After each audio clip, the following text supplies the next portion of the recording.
The Villisca Axe Murders, a house of shadows and silence in the quiet town of Villisca, Iowa. In the early summer of 1912, darkness crept into a modest white house and never left. On the morning of June 10th, neighbors became concerned when the Moore family didn't emerge from their home. What investigators would discover inside shocked the nation.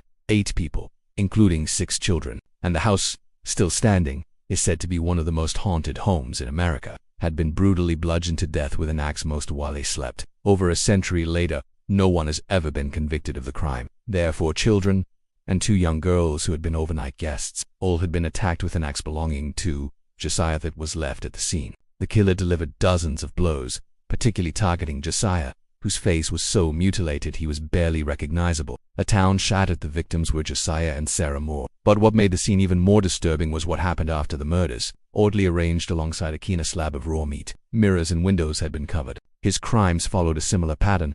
Families killed in their sleep with the blunt side of an axe, mirrors covered, no robbery, as if the killer couldn't he bear to see their own reflection, or didn't he want the dead to see them. A piece of cooked bacon was left on the floor, a kerosene lamp had been disassembled and left near the bed, and even children's voices echoing through the rooms fueled speculation across the country. The house is a stark reminder of an unspeakable crime that tore through a small community and left a scar that never healed. Several suspects emerged. The story of Villisca remains one of America's most chilling unsolved murders. The killer may be long gone, but the mystery continues to grip the imagination of true crime enthusiasts and historians alike. Jones was rumored to have a grudge against the family. Some theorized he hired a killer to carry out the deed, but no evidence ever surfaced. The killer stayed long enough to eat food from the kitchen and possibly watched the family as they slept, lying in wait.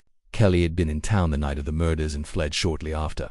He confessed at one point, then he stood trial but was ultimately acquitted. This wasn't a simple robbery or a random attack. It was methodical, intimate, and steeped in strange ritual. Theories and suspects, the brutal nature of the crime, and the eerie clues left behind. Reverend George Kelly, a traveling preacher and convicted sexual deviant. Frank F. Jones, a local businessman and former employer of Josiah Moore. Paul Muller, a lesser-known but chilling theory suggests Muller was a serial killer behind a string of axe murders across the Midwest. Yet despite multiple leads, no one was ever held accountable. A house frozen in fear. The Villisca Axe Murder House still stands, and it has become both a historical site and a hotspot for paranormal investigations. Many claim to have heard whispers, footsteps. Whether you believe in ghosts or not, why it still matters. The Villisca murders represent more than a cold case. They reveal the vulnerabilities of trust, of innocence, and the illusion of safety in tight-knit communities. Was it a madman, a monster, or someone the victims knew and trusted? Until the truth is known.